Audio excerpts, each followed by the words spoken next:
Oh my gosh. Well, we prepared at my house today because we had the car that was sitting outside, so we cleaned out the garage to get it in because we don't want to sit on, you know, hot leather when we get in the car. Oh gosh, no. Yeah. First world problems. I know, totally first world problems. Lucky to have a garage. I give thanks for that. Move the Porsche out of the way so the Range Rover could have a little space in there. That would be his Range Rover. In the Mama doesn't have. I drive a minivan. But I like the remote start so I can turn the AC on before I get in there. Let it cool off a little bit. Cooling seats. Don't have that in my minivan either. But I do have a garage. Yes, we're going to want that. You know, you just got to take all the precautions that you can in the days ahead because we've been talking about Wednesday, 100 degrees, but the rest of the week's still going to be hot. So it's not just Wednesday, but Wednesday is our WFA Weather Alert Day. That's going to be Wednesday afternoon because that's the day that we're expecting our first 100-degree day of the year. So that is going to be record heat. So what you have to do is just stay hydrated, limit your time outdoors,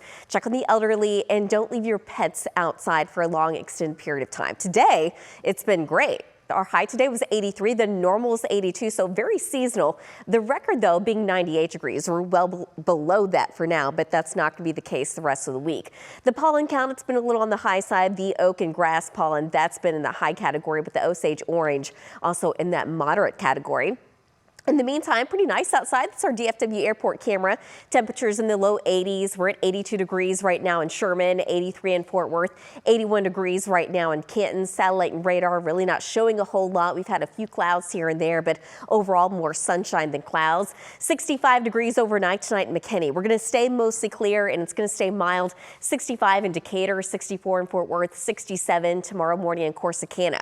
But tomorrow afternoon, it is going to be hot and some of us will reach the low 100s. You can see out some of our western counties. It's going to be dry enough. We're going to reach 102 degrees tomorrow in Breckenridge, 99 Mineral Wells, 103 tomorrow in Hillsborough, and 89 tomorrow afternoon in Canton. Looking at the rest of the week, though, yes, that's our WFA Weather Alert Day because we are going to hit 100 degrees. The record being 95 from 1955, but on Thursday morning, we have a cold front coming through. But the problem is it's going to be a very weak cold front. So we're going to go from 100 degrees down to 97 degrees. So it's not really going to be a nice cold front. In fact, it's not bringing us any rain either.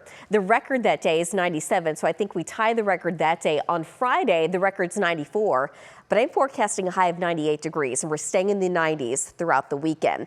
So when is the real relief coming? Well, not anytime soon. Tomorrow afternoon, lots of sunshine again, back in the 90s. By the time we get into Wednesday, it's a little bit more cloud cover, but there's the cold front trying to approach Texas, making its way into the Metroplex around Thursday morning. But again, it's not really going to have much of an impact on us. In fact, by Friday, it moves back to the north. We're back in the warm sector. We're back in the 90s. No rain until this weekend.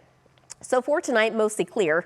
Pleasant. Temperatures drop down into the mid-60s, but tomorrow afternoon, mostly sunny. We heat back up. We're in the mid-90s. Our WFA Weather Alert Day, that's going to be for Wednesday. On Thursday, we're down into the upper 90s, so obviously still hot. We're going to be even hotter. For Friday and Saturday, there's your low chance of rain and storms Saturday and into Sunday as well. By the time we get to that second half of the 14-day, we do have a couple of days in there where temperatures drop down into the upper 80s, which is still very warm, but relatively speaking, that's a little bit nicer than the first half of that 14-day, but the second half still looks very warm, kind of hot, and it also looks fairly dry. Those rain chances are going to be hard to come by for the next couple of weeks, which is kind of strange this time of year. So hopefully that pattern changes here eventually.